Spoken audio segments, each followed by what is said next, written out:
All right, thank you everybody for joining us tonight or today. I'm usually doing these at night for families and students.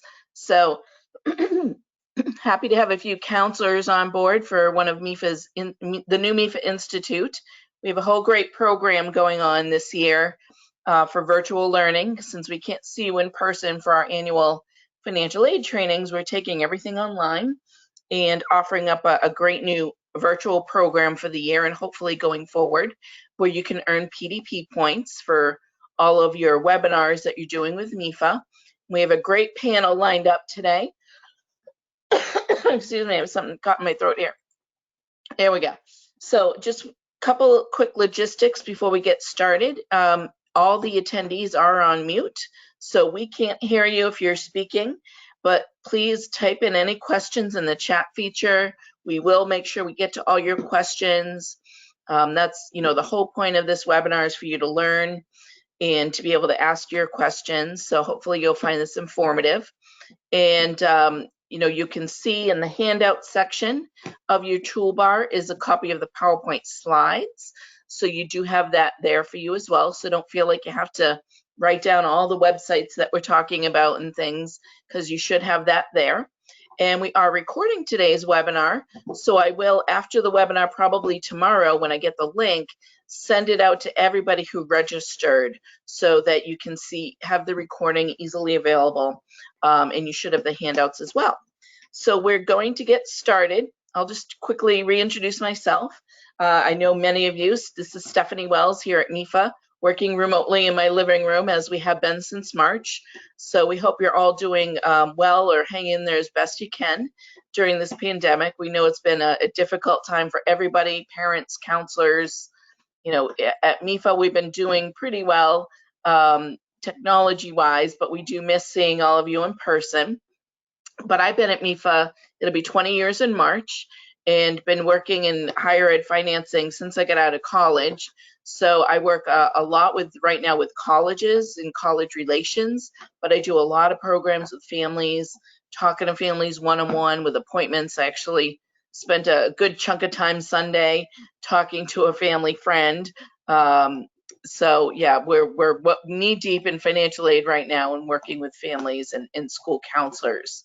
So we are here today to help you learn more about some of those unique circumstances that pop up.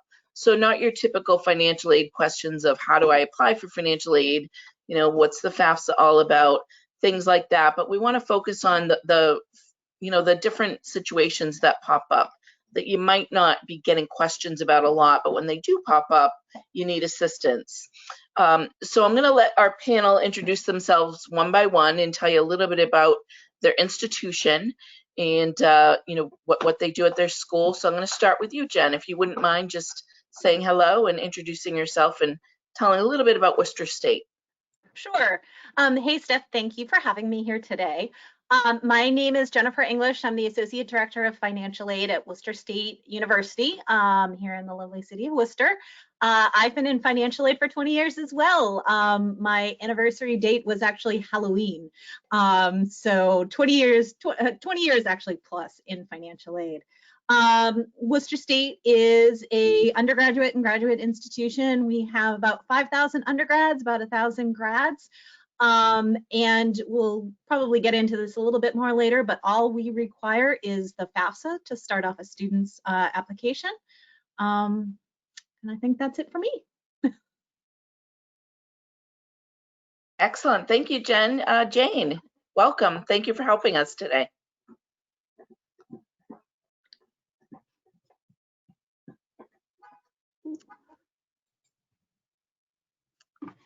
I was muted, right? Yep, I think so. Right. I'm Jane Kelleher, Holy Cross. I've been there about 14 years. It's actually a second career for me. We raised 4 kids, and I was really a real estate broker. But having put 4 sons through college and a couple through grad school, law school, I'm kind of well versed in the whole process. And Holy Cross has about 3,000 undergrad students. There's no grad program at Holy Cross. And we require the FAFSA, the CSS profile, and IDoc, which is uploading tax returns to the profile site. Excellent. Thank you, Jane. And last but not least, welcome Rob from Curry. Thanks, Stephanie. I'm Rob Loconto, Director of Financial Aid at Kelleher of College. We're located in Milton, Massachusetts, which is just south of Boston. We're a four-year traditional college. We have about 2,000 what we call our traditional students, 17 to the 22-year-old type student. About 75% of our students live on campus, and we've got about another 1,000 students through our continuing ed programs, undergraduate and graduate. And I've been in financial aid and education financing for doing the math as everybody else was speaking, since 1987, so a long time. Thank you for joining us, Rob. And Rob and I go way back to my job before I came to MEFA as well, so we've known each other for quite a while. All right, awesome. So just a little bit about MEFA. As most of you know, I think you're all pretty familiar with MEFA, but we are the state's nonprofit quasi-state authority. We've been around for quite some time, since 1982. We help families plan, save, and pay for college. So we do have the state's college savings plans that we run, the U Plan and the U Fund. We also have low-cost loans if families need that. But really the biggest thing we do at MEFA is to offer guidance for families and school counselors, trainings for school counselors, college administrators. That really is the core of MEFA's mission, and everything we do is surrounded around that, helping families through the college enrollment process, whether they have an infant or, a senior going on to college, or, a grad student going on to law school. We're there to help families. So part of our MEFA Institute that we launched this year is to help you, school counselors, learn virtually and be able to collect PDP points. So I'm in charge at MEFA of running the PDP process, professional development points. So today's webinar is an hour. So we'll try to get this in under an hour, but we'll stay, while we have questions if we need to. And it's worth 1 PDP point. So there's lots of opportunities on MEFA.org. If you look at the school counselor section, tons of webinars you can watch to easily gather your 10 PDP points to cash those in, so to speak. So we hope that you and your colleagues will utilize these resources to help you professionally, as well as learn a lot of great information to help your students and families. So here's what we're going to talk about today. We're going to talk about unique circumstances. So, different situations that come up that you might not hear about a lot, or, sticky situations that you're trying to help students, whether it be, financial aid appeals, changes in income, which is a big one we're going to focus on today. We're actually going to start right off with that, since a lot of families have been affected by the pandemic. Some have lost jobs or, been on furlough, decreases in income, things like that. How are schools managing that, and how are families, navigating? What is an independent student? What defines a student being independent, where their parents' information is not needed on the financial aid forms? That's something that comes up a lot. And sometimes school counselors are able to help financial aid administrators assist students through that process as well. We will touch upon undocumented students and what resources, and I will admit there's limited resources sometimes available for them, but we do have recorded webinars on that very issue that will get into that in a lot more depth. So just know, if you haven't been able to attend one of these webinars, all of them are recorded, and you can even watch a recorded webinar to gain PDP points. You don't have to have been there in person or live on the screen. And then we'll talk about non-traditional parent families, who's my parent, how does that all work? And just different things that, families might want schools to consider during their financial aid appeal, but typically schools don't consider, such as, I spent $100,000 on my wedding. Can you take that out of my income as a special circumstance? And I'll tell you right up front, the answer is going to be no, but we'll focus on a lot of this common situations. So before I turn over the panel, first, just to get started, families are working with their financial aid counselors day in, day out, and there are certain circumstances where, there might be information that families can't put on the FAFSA, you know, they can't really tell a story on the FAFSA. Jane will talk a little bit about the profile where they can put some of those special circumstances on there.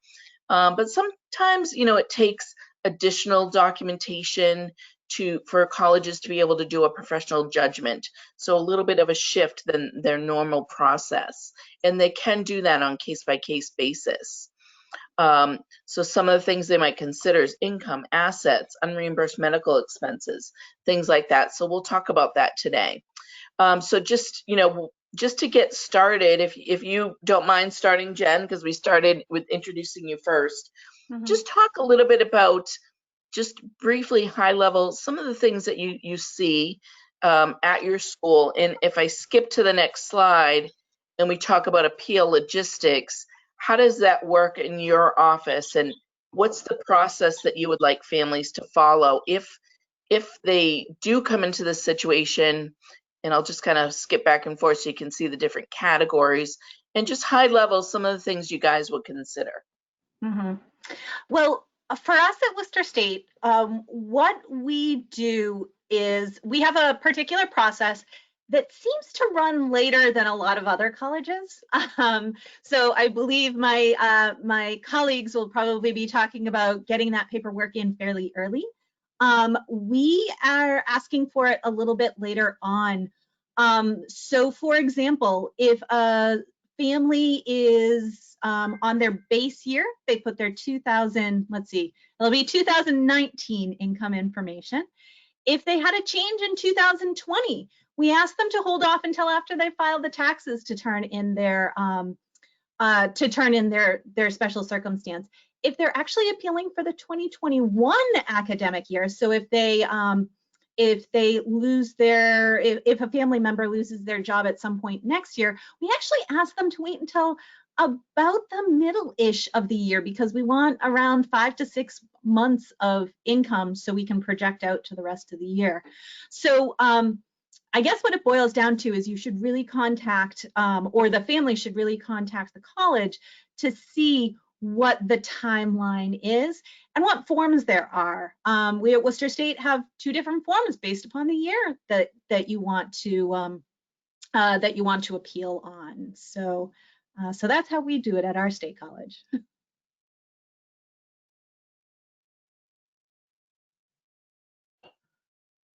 Sorry, I had myself on mute. I have a lot of background noise outside my apartment, so I'm trying to minimize that. But Jane, would you mind going next and just talking about Holy Cross? And now you guys use the profile, so some of this information might be collected up front.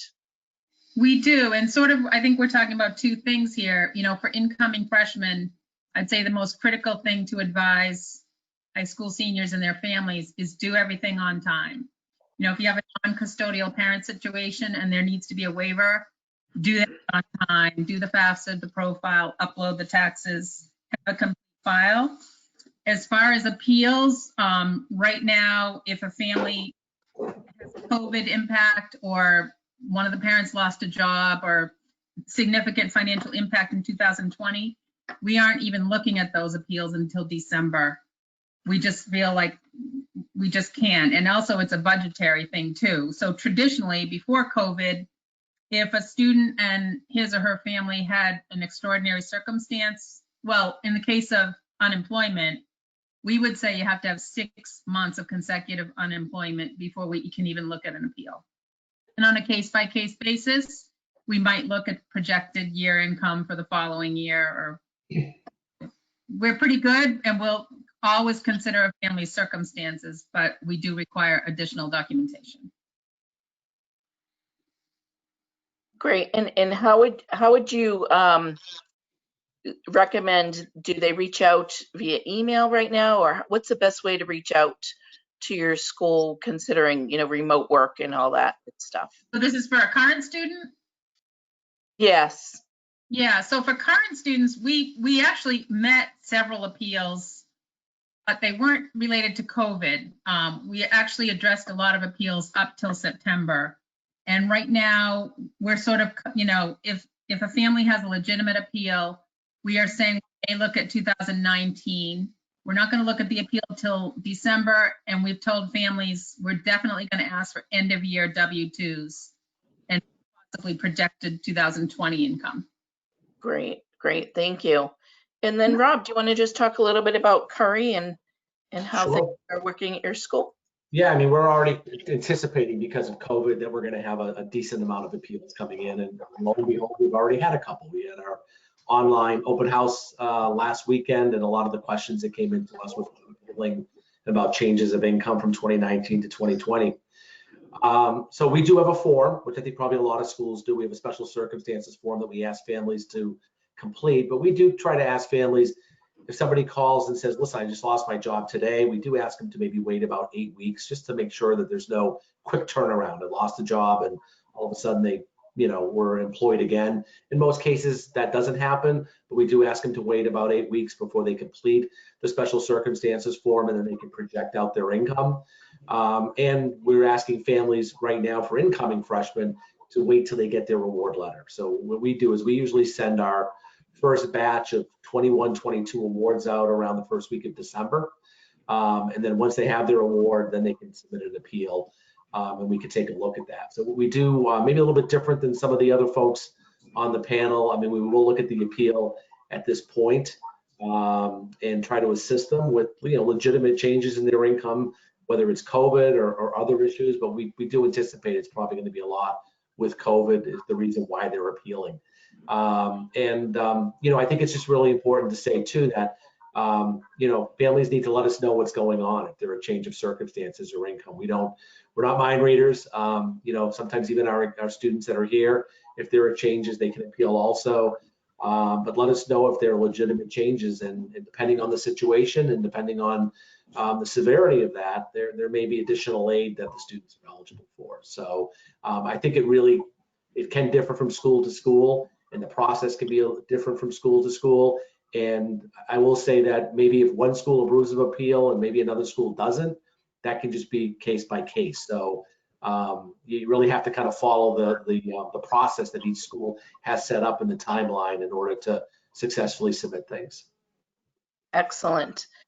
And I just want to remind everybody who is just logging in that we are recording the webinar. Copies of the PowerPoint slides are in the handout section of your toolbar, and you can send any questions in for the panel to just type those in the chat feature, and we'll stop and answer those as we go. So definitely send in your questions.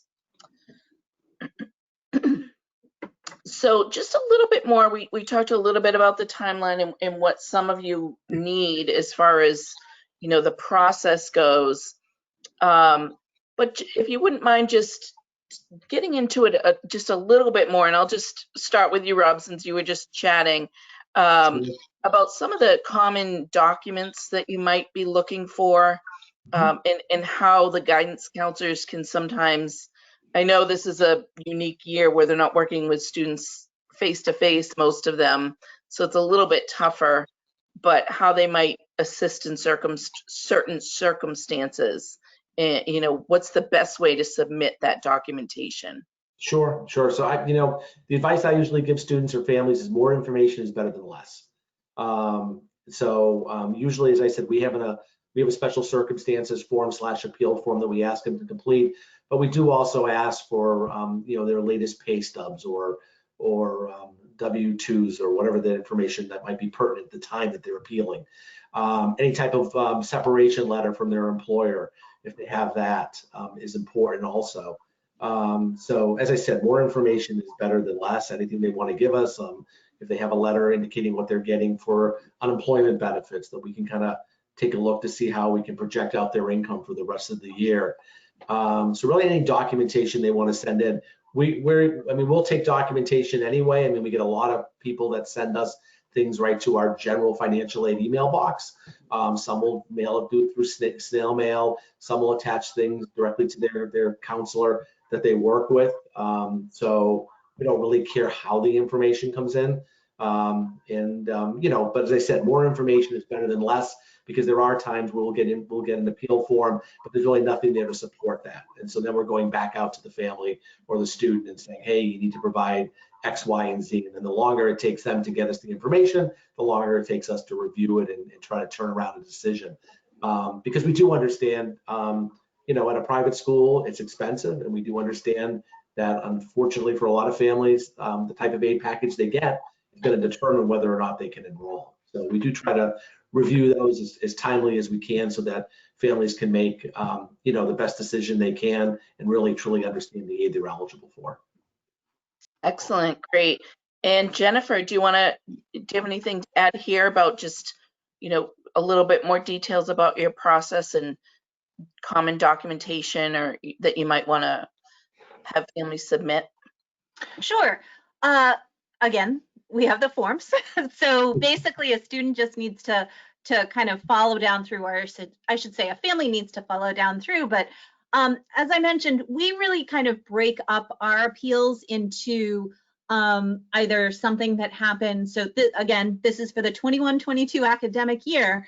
You know, if a family wants us to change income to their 2020 income, so what's going on right now, I had mentioned that we asked them to wait until they file their tax return, because all we're going to do is we're going to take that 2020 tax return and we're going to overwrite all that 2019 data that's the base year on the FAFSA.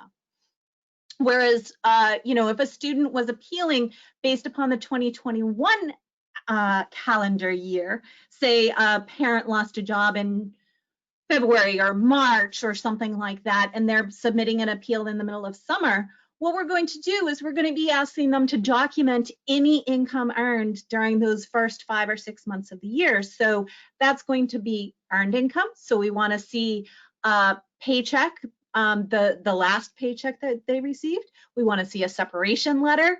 And we also want to see if there's any unemployment earned as well. So, but again, you know, it seems like most of us do have forms that kind of delineate like what, you know, based upon the circumstance, what is the appropriate documentation to provide. Excellent, thank you. And then Jane, I know you all use the profile, so you might be able to collect a little bit up front if you want to just elaborate a little bit more.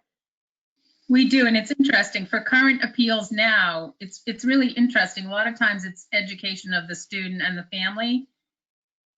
We have some students appeal, say, oh my God, I can't pay my bill, and they don't realize they have a credit on their account, you know, because this year we had to change because of COVID and going to remote learning. We changed every single student's financial aid award 3 times.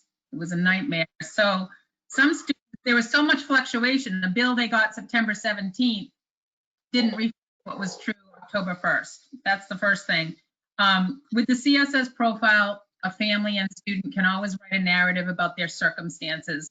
One of the biggest appealable items, oh, I cashed in an IRA in 2018 to pay my other child's tuition at BC. It was one time, I'll never do it again. And we can ask for 10 years worth of tax returns, but in that case, we will ask for documentation and maybe eliminate it and address the appeal. So we kind of do it on a case-by-case basis, but narratives on the profile, and like Rob said, the more information and documentation, the better. And if it's valid, we are able to address it. Excellent, thank you so much. And again, I'll just put a note out to the audience to type in your questions if you have them, and I will keep an eye on those and throw those out to our panelists. So let's get into a little bit more nitty-gritty detail about not just the process, but situations that may or may not be considered when it comes time to changes, appeals, things like that. So whether it be increases in income or in most circumstances decreases, how does that affect financial aid? So Jane, we were just chatting with you, so I'll jump right back to you. If you want to talk about just increases in income and you know, you just mentioned an IRA withdrawal or distribution. What other types of things might you consider as a special circumstance where you might be able to make a professional judgment and take it out of the income? And I have a few examples here if you want to use any of these. Yeah, like it is a one-time thing. If they say I cashed in an IRA to renovate my kitchen or buy a Mercedes, it's got to be a valid appeal. And we're always educating students and their families about what a sacrifice it is to send a student to a 4-year private like Holy Cross, where this year it's $72,000. And, it's a sacrifice on the whole family's part. And also we counsel families, you should have planned, and especially families with businesses. Sometimes they might show a negative AGI, yet be in $1 million home. We're going to look at that. So, if there's, like, I see an inheritance or a life insurance distribution, very rare do we see. The most gambling winnings we ever see is $1,000, and that's right on the tax return. It's usually a one-time event that can be appealable, but a lot of it is family choices too. And we can't subsidize, we just can't subsidize second home on Nantucket. What? Just kidding. Or anywhere. What if it was on Martha's Vineyard? Just kidding. No, we know. Rob, do you want to talk about this? Because I'm sure you guys, being a private school, probably get a lot of similar requests. Yeah, I mean, we're trying to really assess what a family's financial situation is. We want to be fair to that, and to the point that Jane made, sometimes there are one-time occurrences that show up. So it is something like an IRA distribution, or maybe because of unemployment. For legitimate reasons, they tapped into that. I think Stephanie said they're paying for another student at another institution. So there can be one-time occurrences that really can seriously inflate a family's bottom line, which impacts their aid. So we do have the ability on a case-by-case basis to take a look at that with documentation and say, okay, this is a one-time occurrence. We're not going to treat this as part of the bottom line adjusted gross income. We might move it and treat it as an asset because it was there, but that will be more favorably treated as you go through the analysis. But if it is something that's going to occur every year, like the first one I see on the presentation here is like a capital gains distribution based on selling of maybe stocks or some other type of asset. Once again, if that's going to occur every year, then really that kind of is their baseline income. So we do have the ability to do this and treat this as one-time occurrences. And so if you've got families that are talking to you about that, or they know this has happened and they're concerned about that, they should reach out to the financial aid office. And as some of my colleagues have said, provide the appropriate documentation that shows that the occurrence happened just this one time. We're going to be looking to make sure it doesn't show up next year. So we want to make sure that it truly is one time. But there is leeway to do that, and that can seriously have a big impact on the amount of aid the student receives. So it's definitely important to coordinate with the appropriate financial aid office and have those discussions. Yeah, that's really good advice. And we do hear from time to time, we'll get a question from a family. Well, we sold our house, so it looks like we have a lot of money in the bank, but we need that to buy the next. We're kind of in between homes. So that's a situation where they might want to talk to financial aid, or they took money out of their pension or retirement because they were out of work and they need to pay the bills. So it looks like they have more than they actually did. So, and I know we talked already about decreases in income, job loss, reduction in salary, but Jen, do you have anything to add about either increases or decreases in income situations you've come across? No, I mean, what we see most commonly is a change in employment. So they definitely fall solidly in that decreases in income. We do get the occasional increases in income that they're asking us to remove, but we don't have a whole lot of those coming across our desks. Right, and just to reiterate, at a public college, if there are decreases in income, it really is just changing what would be on the FAFSA, and that it might not make a huge difference in what you can offer, right? Mm-hmm. Great, awesome, thank you. So I'll just, throw it out there. If anybody has questions, type those in the chat and we'll get to those. So let's talk about federally independent students. We get these questions a lot at MEFA, and there are questions on the FAFSA that just by answering yes, students are automatically considered federally independent students. So they're 24 years of older, they're active military. So we have the examples here. If somebody is in a legal guardianship, so grandma or grandpa is raising the child and as a legal guardian, they don't have to report the parental income.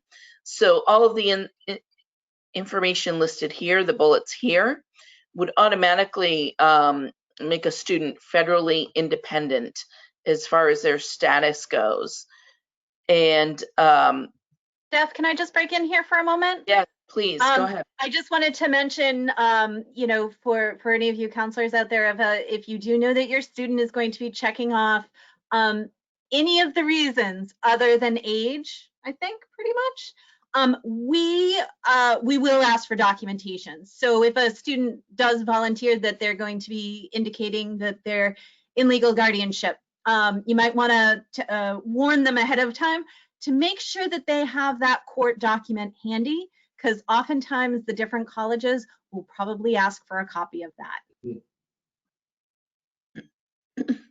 I'm reminded of a funny story of a friend's husband. We were chatting on the soccer field a few years ago, and he said, when it comes time for the oldest to go to college, she's just going to be an emancipated minor so that we don't have to put our income information on the financial aid forms. And I advised him that that's not going to fly. That schools are going to want that documentation. They're going to see that you, that you claimed her on your taxes.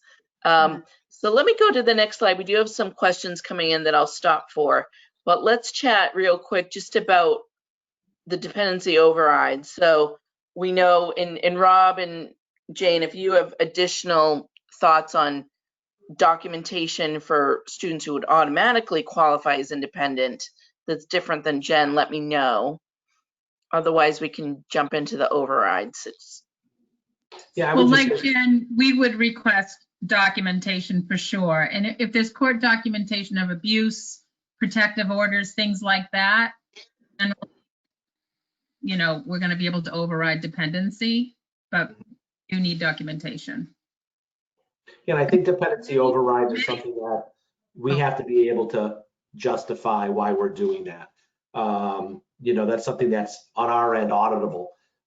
So it's not something that we're just going to do. And I think some of the examples you have here are, if a parent just doesn't want to provide information on a FAFSA, unfortunately, that doesn't allow us to do that. Because if that was the case, every parent would say, well, I'm just going to not do that and my student can become independent. But obviously, in some of the bullet points you have over there are serious things that we want to be sensitive to. Usually it can be documented. We do ask to try to get documentation from sometimes non-family members, maybe a high school counselor, maybe a member of the clergy, a lawyer or something. So somebody who's maybe, a little bit more, for lack of a better term, maybe a little bit more impartial. But, also documentation from an aunt or an uncle or a grandparent that might be very well aware of what's going on.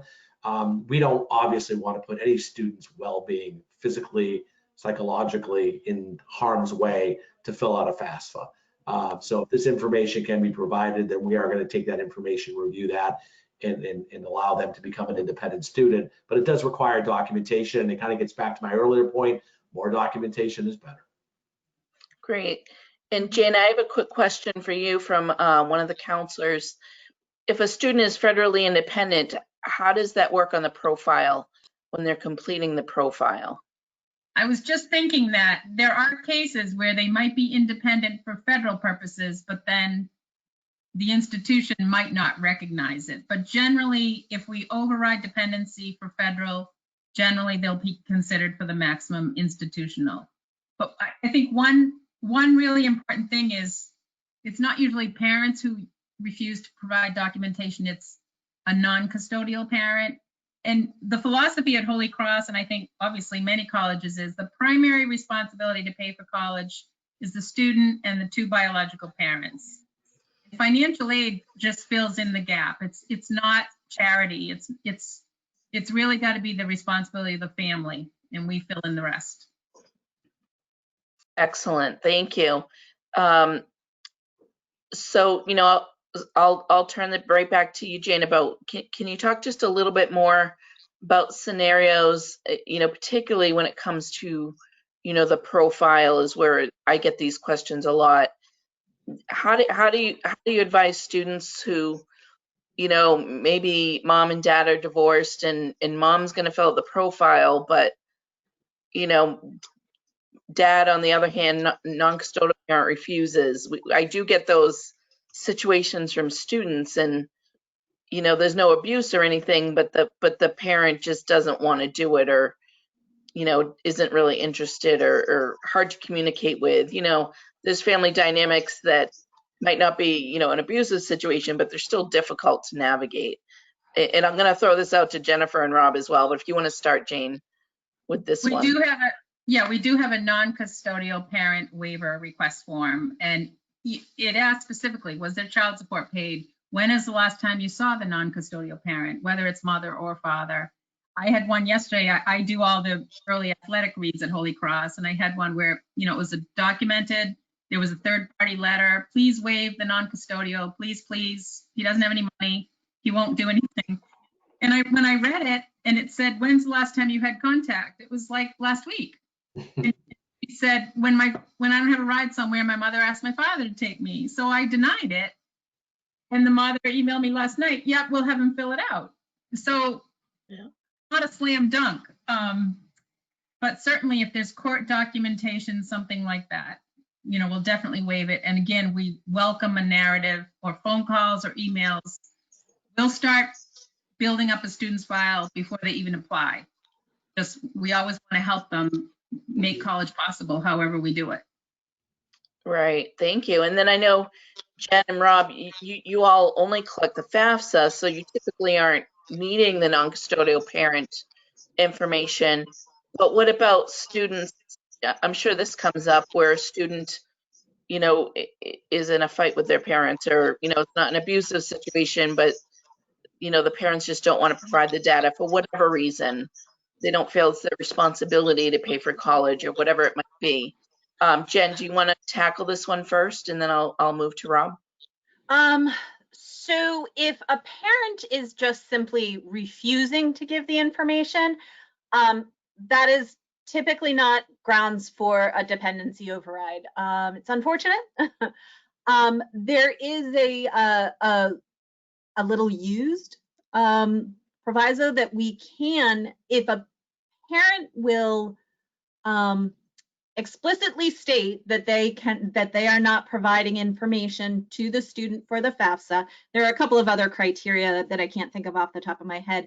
Then the student does have access to a limited amount of unsubsidized loans. So if a student is in that sticky situation where the parent just says, no, no, no, I refuse, well, we have a form for that.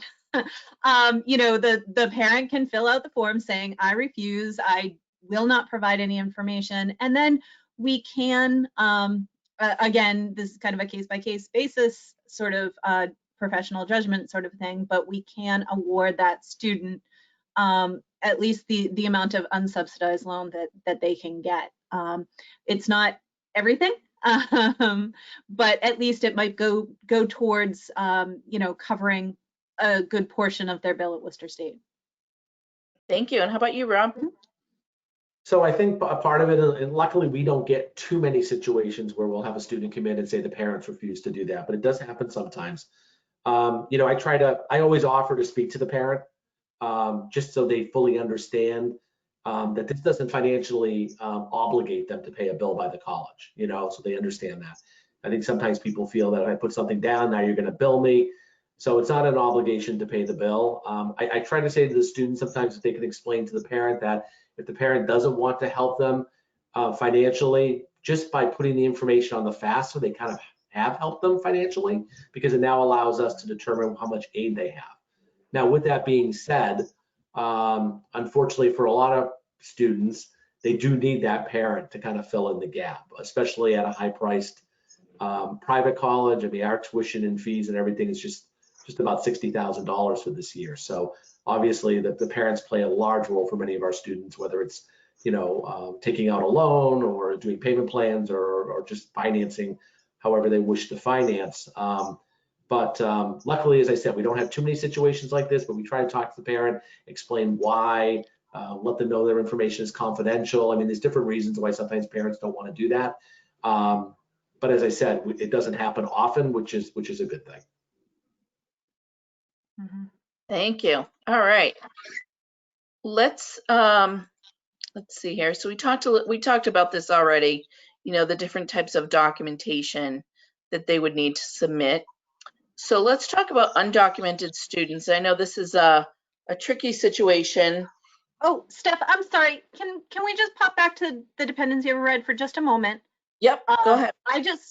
I just wanted to really make sure that any counselors are taking a look at, can you go back one more slide? That students do not qualify. If a student has moved out and is supporting themselves completely, that's what a lot of our students will start off stating. That is an explicit no. So if a student just says, I live by myself, I've lived by myself for the last 6 years, I have a job, I support myself, we're like, sorry. But sometimes you just need to ask those extra couple of questions about why they lived by themselves. If they made the choice, if it was their choice to leave the house, then again, there's no way around having to report their parents' information. But usually we have to go that extra step, like, why did you move out? And that might provide more of a story. And that story is what really allows us to do a dependency override. So sorry, Excellent. I just wanted to make sure. No, thank you for clarifying that. That's great. Okay, so let's talk a little bit about undocumented students. I know these are tough situations where, you know, you have particularly DACA students or, you know, students who, you know, have lived here forever, but there's just limited financial aid for students who aren't a U.S. citizen or permanent resident. Of course, we know that with DACA in Massachusetts, students can get in-state tuition, which can be helpful. But if you could just talk each about undocumented students and, you know, what resources are available on your campus, and, you know, does that even impact admissions or financial aid opportunities? So Rob, I'll start with you. Sure. So usually for most of our students, part of their overall aid is merit aid that comes from our admissions office. So if a student is undocumented, they can still receive merit aid. That decision is purely based on their admissions application, the strength of that. But to Stephanie's point, for a lot of those students, that's kind of where it ends. They get their merit aid, and even if they have a nice merit aid package, there still can be a significant amount of money that they need to come up with, especially if they're living on campus. I mean, there are private scholarship opportunities they can look for. But once again, those traditional types of financial aid, whether it's from the federal, state, or even our institution, are not available to those students, which, depending on the school that they're attending, may or want to attend, may prevent them from enrolling. So there are very limited options for students, even when you start getting into, even if they want to take like some type of an education loan, there can be certain limitations there too, unfortunately. You know, we try to do the best that we can, but very, very limited resources, unfortunately. Yeah, and I can speak as a lender to the education loan piece, at least, you know, from a MEFA loan perspective. The student and any co-borrowers need to be a U.S. citizen or permanent resident. So, you know, lenders across the board, I can't speak for all lenders, but in general, you know, lenders in the last 10 years have really tightened their credit criteria, and not a lot of lenders will lend to students, even if they have a co-signer who's a U.S. citizen. So it is more difficult. Jane, do you want to talk about this as well, Holy Cross? Sure. We do have some undocumented students. We've had DACA students. We've had students from refugee camps.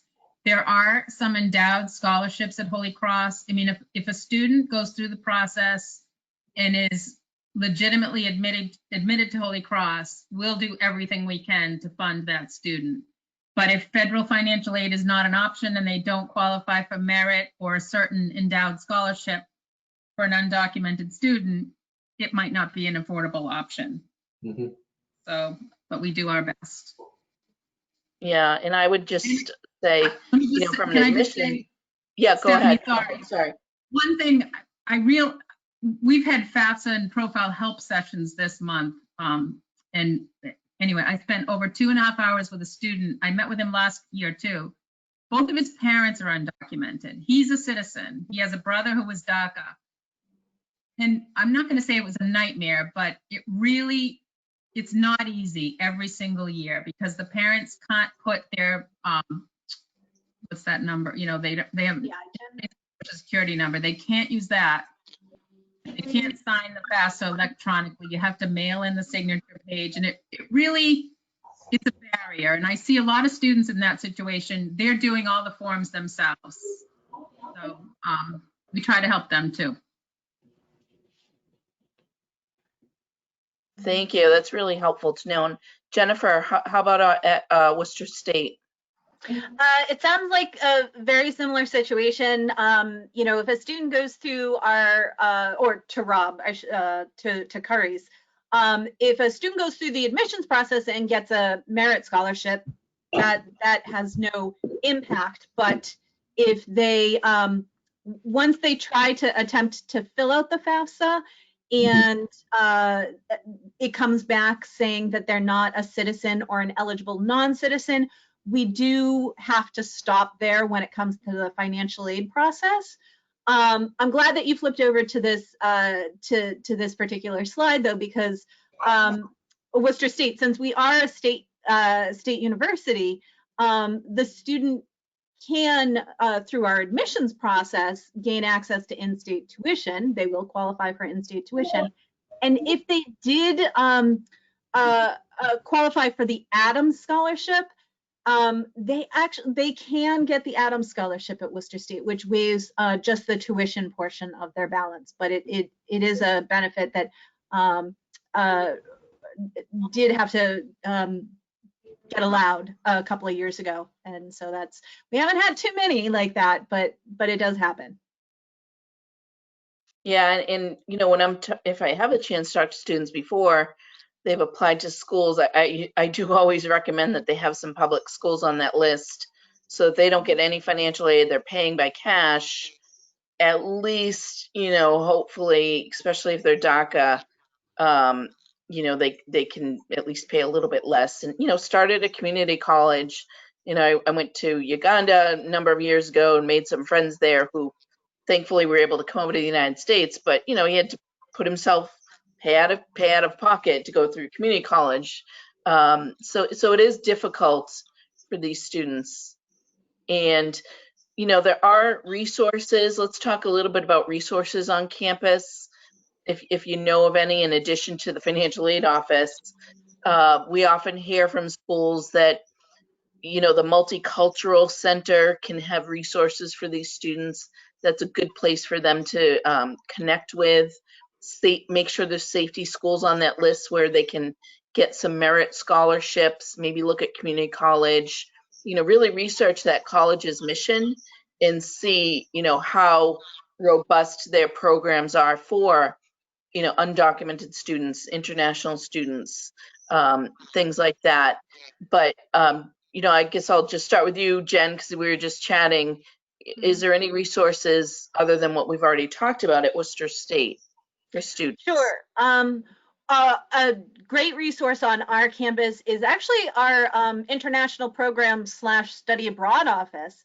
The person our director of the international programs, she's the one who works with students, foreign students, and it's kind of the same thing. You know, they sometimes are looking for funding as well. So she actually has turned out to be a resource for finding those loan programs, those private loan programs that don't require the student to be a US citizen or eligible non-citizen.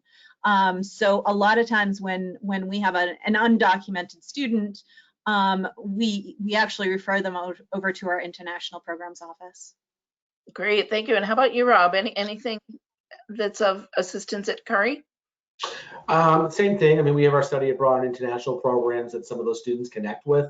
But outside of that, it is, as I said, it's challenging for those students to to try to put the finances together. And unfortunately, sometimes the conversations you have with those students are very quick, and then you quickly realize that they've withdrawn their application or have, you know, pursued other avenues for their education. So it's unfortunate, but it is limited.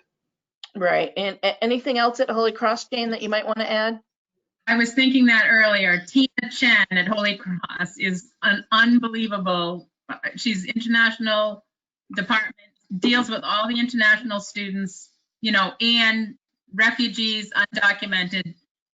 I don't know how she helps them exactly, but she's working for them 24/7 and a real presence on campus. Because we had, as your schools probably did, we've had several international students stuck here since March. They're still here. They haven't been able to go home at all. Yeah, it's not easy. We also put together, because we know counselors are always looking for resources. So we put together some resources on our MEFA website, and I have a few links here. Blogs where we've sort of connected the dots and put everything into one place for all of you. We also have a recorded version of our webinar about helping undocumented students access college opportunities. One of our friends, Andrea, used to be Navarro, now she's Keenan. She used to work at ASA. She now works at a high school, but she does a lot of our Spanish seminars and is very passionate about helping students in these situations. So we've put together some resources here for you as well to hopefully help students. So I'm just keeping an eye on the time. We're at 2:53, and we don't have, you know, we try to keep it within an hour, but we usually go overboard a little bit, but that's okay. If you have any questions, feel free to type those in the chat feature, and we'll keep going. So sometimes we have questions about non-traditional parent families and who fills out the FAFSA or the profile, you know, what technically are we talking about? And so we do have a link here to this chart that's from the federal department about who's the parent. But we do get questions about who should or shouldn't fill out the FAFSA. And I know when we had a meeting to talk about this, it came up about families living in the same household that might be divorced or separated, but they're still living together. So Rob, I think you might have been the one that mentioned this. Do you want to just talk about situations that come up regarded to non-traditional parent families? Sure. So, I mean, I think that there's been changes to this in the last several years on that, as you get some of the points you make out there right there, that same-sex parents need to put information on there if they're officially married. But we do have situations where you're right, they're divorced or separated, but they're living in the same household. So usually what we try to do is if a separation comes up, especially if it's something mid-year where a student might be enrolled here and then comes to us and says, oh, my parents are now separated or divorced, you know, we do ask for some documentation. Usually it's something that they can provide, like the non-custodial parent can provide a copy of a utility bill or something, or a phone bill or cable or something like that to show that they're living in a separate household before we're going to start to do anything. I mean, as we know, the FAFSA only requires the custodial parent information, and obviously in a divorce situation, if the custodial parent has remarried, the step parent has to put their information, and that always usually brings up some interesting conversations. Sometimes the biological parent doesn't feel the step parent should have to put information on the FAFSA because they might have other children they're supporting or doing something else. And we try to explain that this is not a rule by Curry. It's a federal rule that they are required to do that. In most cases, we're lucky they are willing to provide that information. But sometimes we got to play a little bit of detective, because I think one of the common things that we see and that we usually catch as we go through the process is that sometimes I think parents, when they ask the question about their marital status, they tend to sometimes think of their marital status to the biological parent of the student. And so they put down, oh, well, we're divorced, not realizing that they're remarried.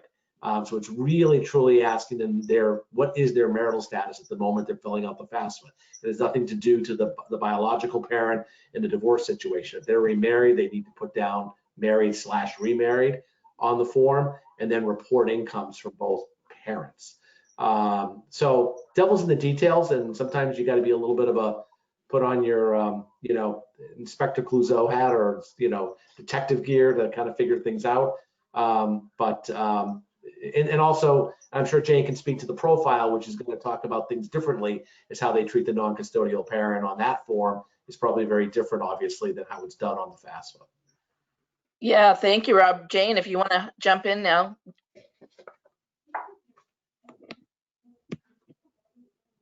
Jane or Jen? Jane, sorry. Rob just tossed the ball to Jane.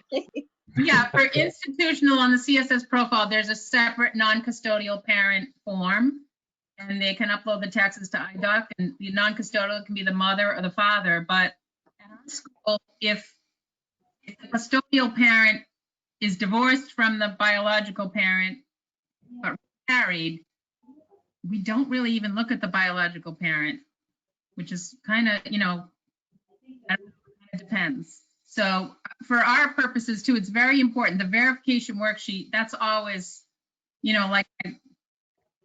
especially with COVID, a family might have 4 children and one is 28 years old and graduated from college, however, 7 years ago, but he moved back home maybe because he lost his job, but he's not necessarily considered a member of the household. So we always have conflicts with households, and the verification worksheet kind of trumps all. Okay, great. Thank you. And Jennifer, do you have anything to add here that we haven't covered? No, just very, very similar that, I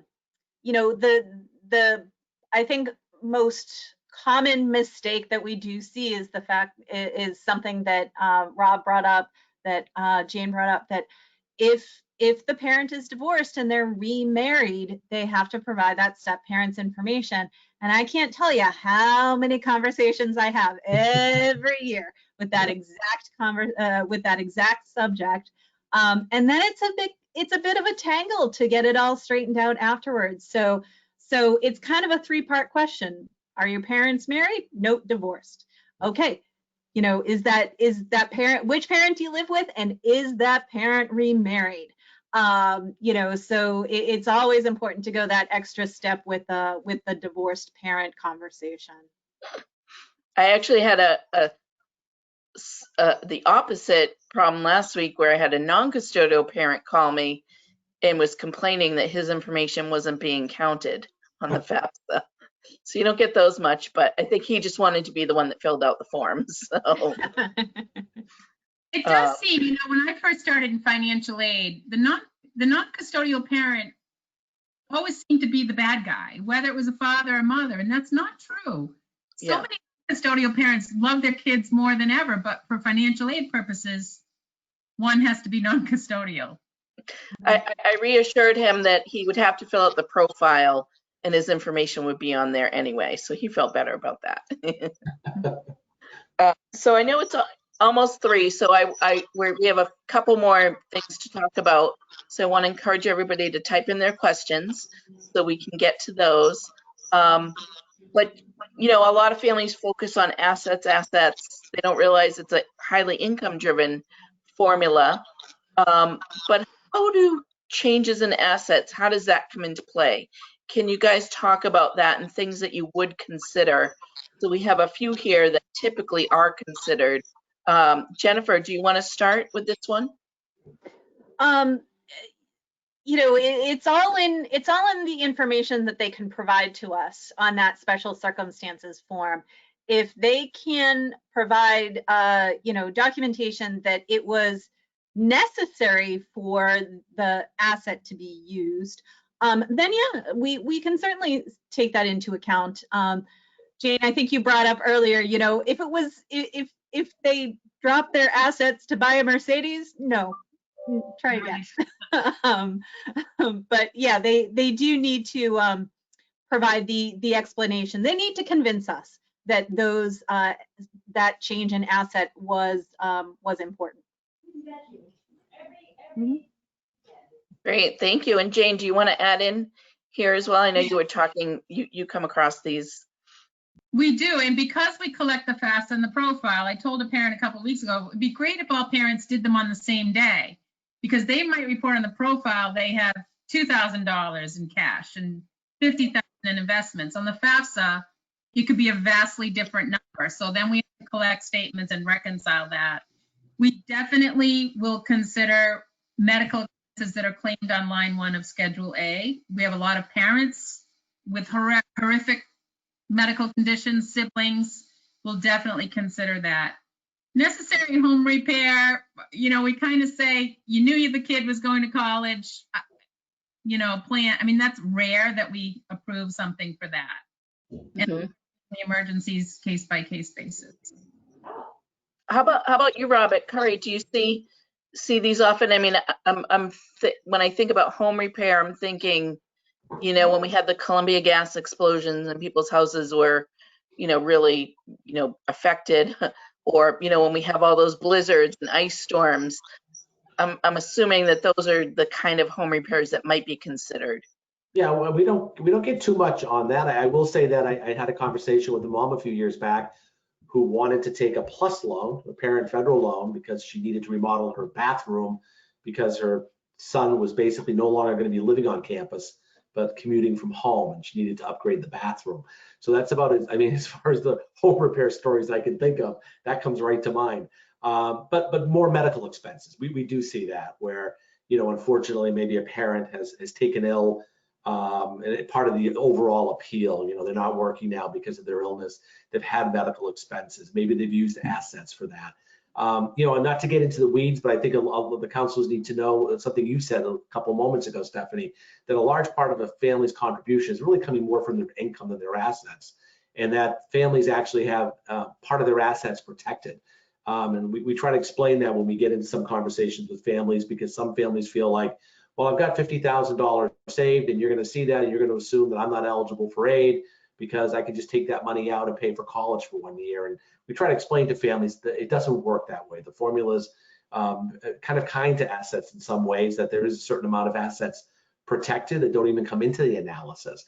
So depending on what those assets are and what their protection allowance is, changing the assets may not even change anything with the award. So it's kind of complicated, and it's really conversations we have more one-on-one with families when those things come up. But for us, it's more medical expenses where we look at that and try to help them out with that. Great. Thank you, Rob. And Rob, since we have you on, since we're chatting with you, Yep. Annual household expenses, anything on this list that you would cover? Because I'm sure you hear about the question I get a lot, can we reduce our, you know, include our student loan payments? Sure. Can they take that into account? I mean, when I look at this, Stephanie, the one, as I said, we spoke to medical, you know, we would take that into consideration depending on what that was and how much of an impact it had. And maybe Jane can speak to the first one a little bit better, but I do know that some of the Catholic colleges do look at parochial school tuition for other children. So I know some schools do that they do look at maybe working with a family that might be have another child, a younger child who's at a parochial school and promoting parochial Catholic education, that some of those schools do that. For us, it's really more, you know, the medical is what we'll really look at, and the other ones not so much. Yeah, and I'll let Jane chat now about that, you know, answer that question about parochial schools.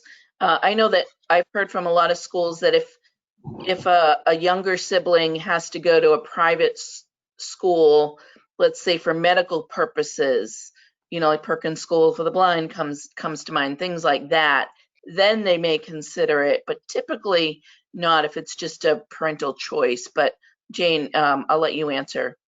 You know, yeah, like Rob, on this list, for certain medical, dental, for a parent, a sibling, I mean, I can't even tell you the situations we hear about.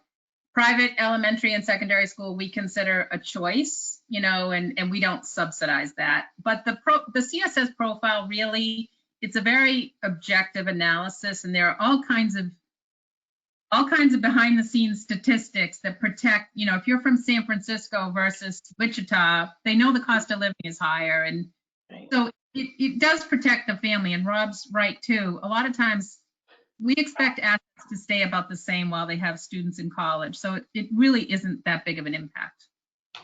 Great, thank you. And Jennifer, how about you? Do you get, I'm looking at that childcare costs, maybe for an independent student. Any of these jump out where you have been able to make an exception? Honestly, just like my colleagues were saying, the only one out of this list that we've ever received and approved has been, the medical bills. I think the other ones, I don't know, I don't think we've ever, I can't recall anybody appealing based upon any of those other reasons. So, and they'd have to really make a convincing argument. I like the "and approved" part. That's key, and approved. Great, so keep those questions coming. If anybody has questions, we're almost done here. I think we talked a little bit about this, but Jennifer, if a household size changes mid-year, how does that work at your school? Should they report that, or how would that work? Yeah, they can certainly talk to us about it, about what's changed. One of the important things is that the students, I see you've got down there divorce, separation, remarriage, but that's for the parent. The student's marital status, unless there's a significant reason, that doesn't change during the year. But yeah, if a parent situation changes after they've filled out the FAFSA, then they should certainly contact us to see if we can make an adjustment using professional judgment to remove a parent or add a parent. Well, I don't think we add a parent. We'd remove a parent if there was a divorce, or if there's a loss of a parent, we would also take that into consideration. But again, that's documentation, they'd have to provide. That's a really tough one. If there's if God forbid a parent should pass away, which with COVID right now, I'm sure unfortunately that's affected students across the country. I have a good friend who lost her husband at age 45 and had 2 kids in college at the same time. So both schools were able to work with her on that, but it's just difficult. Rob, do you have anything to add here? The last one I see, parent remarriage. I do remember a case with one of my colleagues met with a mom who was divorced from the biological parent, and after the conversation about just they got into a conversation about a lot of things, and mom was in a relationship with another person, obviously after the divorce, and really made a decision that she was not going to get remarried until that student left Curry, because of having to include that the step parents information on there. So those are things that can, that's kind of the converse of the divorce, where maybe you're removing somebody and maybe taking income out of the equation. A parent who remarries then could seriously have an impact on the family contribution and aid eligibility. And we know that state and federal funds especially very, very sensitive to any movement in the family contribution. So if you've got a parent that's thinking of remarrying and they can put it off for a little while, it might be the thing to do. I've had that question a ton of times. Should I not get married yet? Yeah, seriously. Jane, do you have anything to add here? I think with COVID, we're going to see a lot of older siblings moving back into the home. Again, you go back to the verification worksheet. Also for 21-22, we're looking at who claimed on their tax return in 2019.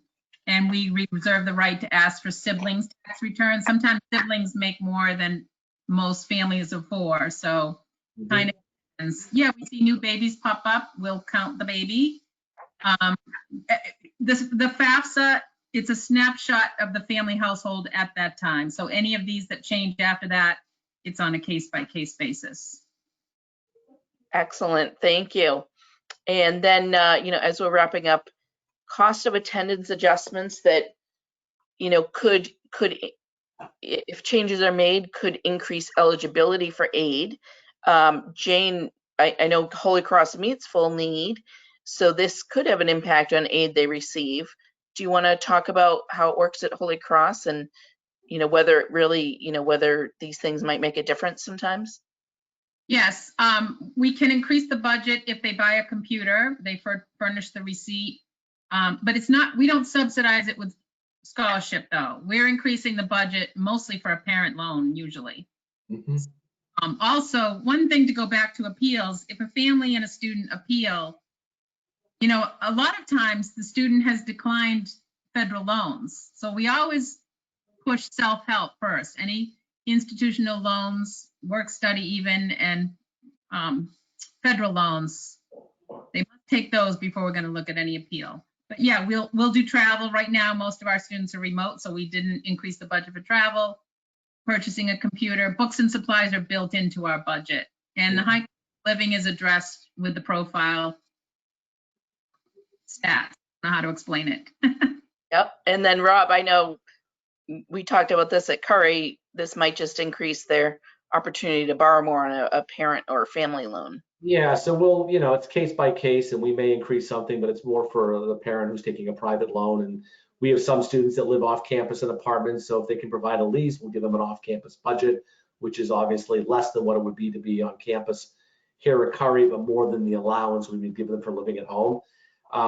We have a graphic design major here at Curry where they are required to purchase a specific computer, but we build that into their budget automatically, so it's all part of the, you know, we take that into consideration. We award them from the beginning for that group right there. And like every college, you know, we give allowances for books and transportation and personal expenses that the student will incur over the academic year. So. Excellent. Jennifer, do you have anything to add to this topic? Sure. So the cost of attendance is based upon a lot of assumptions, yeah, or at least at Worcester State.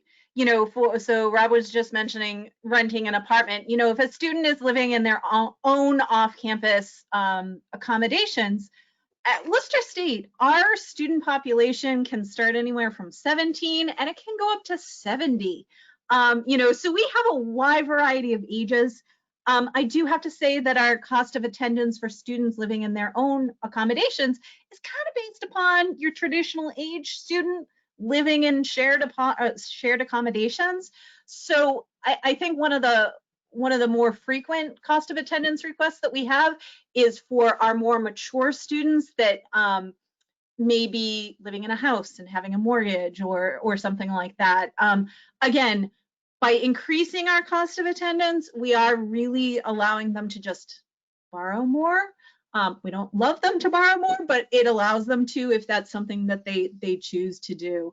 But yeah, you know, again, like with everything else, they have to document it and Yep. provide us with that request. But yeah, we can do those increases.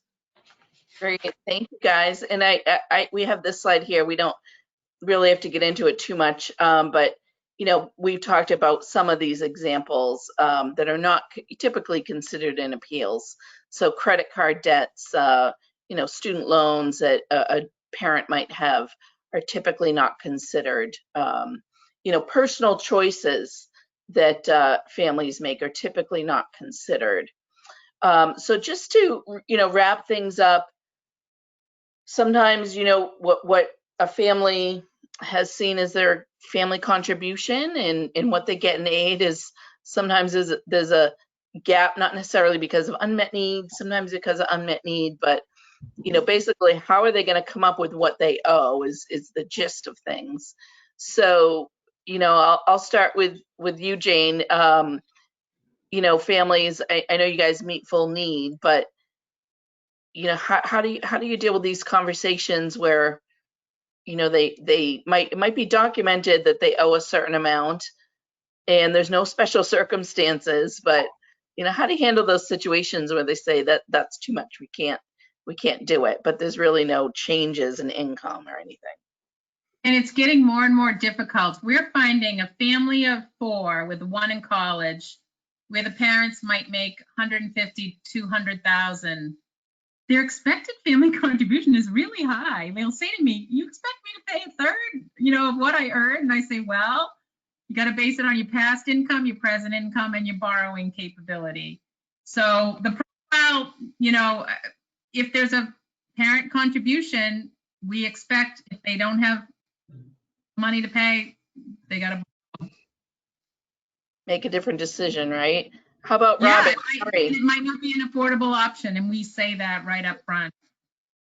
Yeah, Rob, how about at Curry? I know I've touched plenty of families at Curry who are looking at options. Yeah. So we, when we get the opportunity to kind of meet with a family one-on-one, and usually I think it's probably similar to most private colleges. Award letters go out, and sometimes parents have questions about how to apply for aid, but then once they understand how to apply and they've applied and they've received their aid package, and then they start doing the math, and to Jane's point, they go, you expect me to come up with that amount of money? So we have those conversations with families, and what we try to do is we try to kind of craft a plan for them, like a financing plan that they can not only use for their first year, but 4 years here at Curry. And we talk about a lot of options. One of the things we try to promote is just giving families lots of options, whether it's payment plans or private loans or combinations of payment plans or loans, or maybe just creative ways of thinking of things. If you were paying tuition at a private high school, well, now you can maybe hopefully allocate those tuition payments toward college through a payment plan, which is interest-free. Most schools have some type of plan like that. So it's just really having those conversations to try to make it as affordable as possible, but to provide families with as much information up front so they can be, make an educated decision. I tell families, this is the only time you can really be proactive. You're right now deciding whether or not you can afford this, whether or not you can take on this debt. If you go ahead and do that 4 years down the road, all you're going to do is react to the debt. Oh, I've got X amount of dollars, I have to pay this back. You can't really be proactive at that point for the most part, but this is the time to think about, what is it going to cost? We do spend time with families saying, you live one town away, why not commute? You're going to save, a significant amount of money. May not be what the student wants to hear, and I've had those conversations where the parent is very happy about that because they're thinking of all the money they can save, but all the student is thinking is, geez, I want to get out of my house. And I tell students that if you think you want to get out of your house right now at 18, believe me, you're going to want to get out of your house at 22. And if you've got $40,000 extra in loans, that may prevent you from doing that. So, it's options, providing options, giving information, and getting families to make educated decisions where they can be proactive. Thank you. That's excellent. And then Jennifer, do you want to talk about how students might be able to save with the Commonwealth Commitment and Mass Transfer?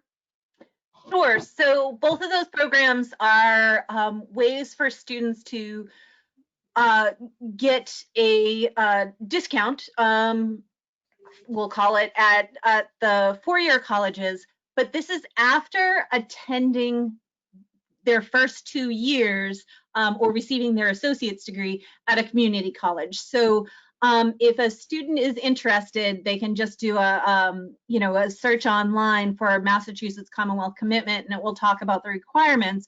But what they really have to do is they have to focus on starting at a community college and identifying themselves to that community college from the get-go that they are interested in these programs. In some cases, there are limitations based upon major. There are certain qualifications for how many credits they take across the years, but it can provide a good discounted education.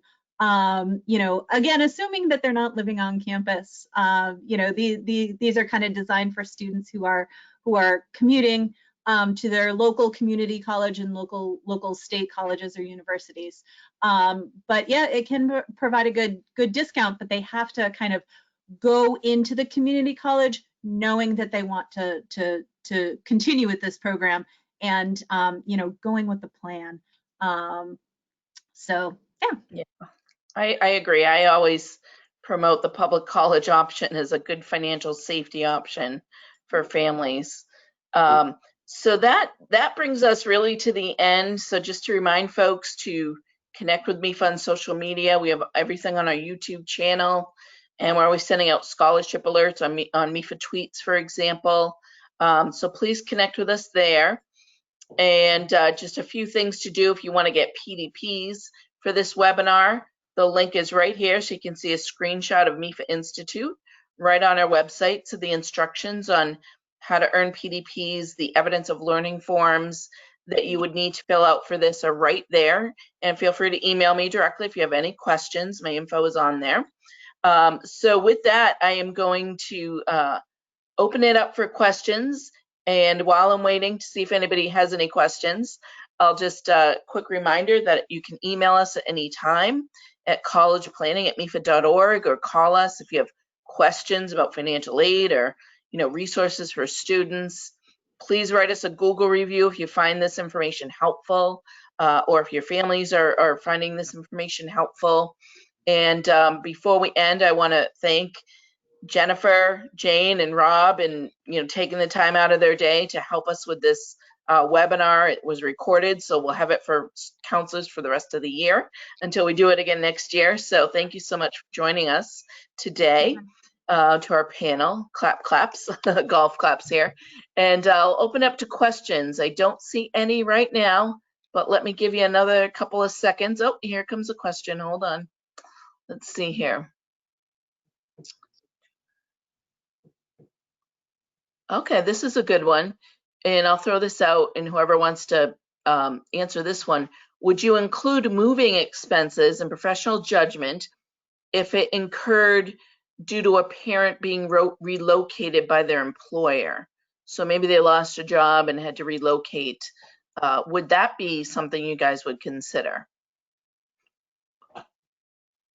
It probably would be considered, once again, on a case-by-case basis, but that's probably something that we would take into consideration if it was a matter of, in order to keep a job, they had to relocate to maybe a different state or maybe a different part of the state.